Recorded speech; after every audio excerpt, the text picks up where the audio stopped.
6 মে, মার কাছে শুভরাত্রির প্রার্থনা। মা, আমাকে বিচার বোধ দাও। তোমার মাতৃসুলভ রক্ষা ও নির্দেশনার উপর ভরসা রেখে আমি যেন জীবনের সমস্ত অসুবিধা এবং কঠিন জায়গাগুলি অতিক্রম করতে পারি। মা, আমাকে আশীর্বাদ করো। আমার মধ্যে এমন গাঢ় বিশ্বাস ও শরণাগতি জাগাও যে আমি কখনোই আমার নিজের ইচ্ছাকে অনুসরণ না করি বা আমার নিজের পরিকল্পনা অনুসারে আমার জীবনকে গঠন করতে না চাই।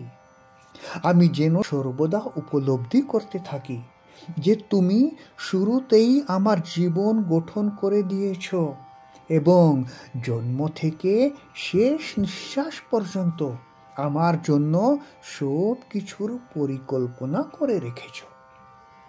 জয় মা, জয় মা, জয় মা।